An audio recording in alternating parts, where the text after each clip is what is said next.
Wings of fury. The MiG-29K takes flight. A plume of steam erupts from the catapult. The MiG-29K surges forward, claws gripping the deck. Its powerful Klimov RD-33MK engines roar. The aircraft accelerates with breathtaking speed. For a moment it seems as if the fighter will plunge into the waves. Then, with a graceful arc, the MiG-29K takes to the sky.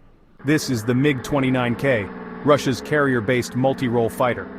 This dramatic takeoff is a testament to the engineering prowess behind the MiG-29K. Designed for the demanding rigors of carrier operations, it embodies Russia's ambition to field a formidable naval air arm. Fulcrum at sea design and ambition of the MiG-29K. The MiG-29K, nicknamed Fulcrum D by NATO, traces its lineage back to the legendary MiG-29 Fulcrum fighter jet. Conceived in the 1970s, the original MiG-29 was designed to counter new American fighters like the F-16 Fighting Falcon and F/A-18 Hornet. The MiG-29K, however, represents a significant evolution of this lineage, specifically tailored for carrier operations. The development of the MiG-29K was driven by the need to equip the Russian Navy with a modern, carrier-capable multirole fighter. The collapse of the Soviet Union had left Russia with a single aircraft carrier, the Admiral Kuznetsov, and a need to modernize its aging naval air wing.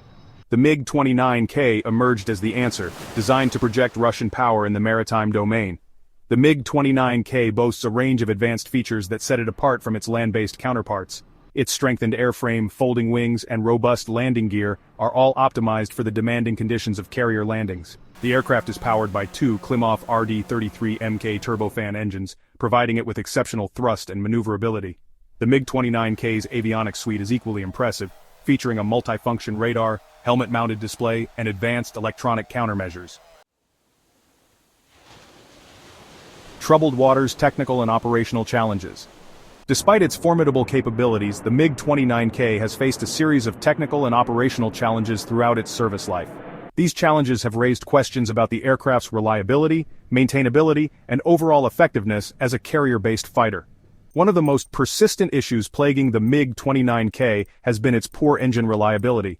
Reports have emerged of engine failures, premature wear and tear, and difficulties in maintenance. These issues have hampered the aircraft's availability and raised concerns about its safety record. The Indian Navy, the largest operator of the MiG-29K, has been particularly vocal about these problems, highlighting the impact on their carrier operations. Furthermore, the MiG-29K has been criticized for its limited range and payload capacity, particularly when operating from an aircraft carrier.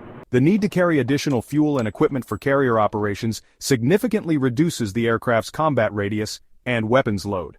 This limitation restricts the MiG-29K's operational flexibility and hampers its ability to effectively engage targets at long ranges.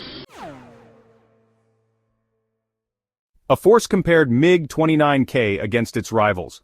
When compared to its contemporaries in the realm of carrier-based fighters, the MiG-29K reveals both strengths and weaknesses.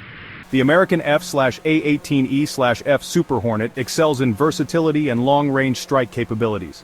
Its advanced avionics and powerful radar give it an edge in beyond visual range combat. The Rafale-M boasts exceptional agility and a comprehensive electronic warfare suite.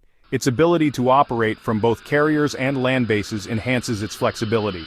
The MiG-29K's limited range and payload capacity restrict its long-range engagement capabilities. Engine reliability issues further hinder its combat effectiveness. The MiG-29K's service with the Indian Navy has exposed its weaknesses. The future of the MiG-29K remains uncertain. Will it be a symbol of unfulfilled potential, or will Russia invest in its modernization?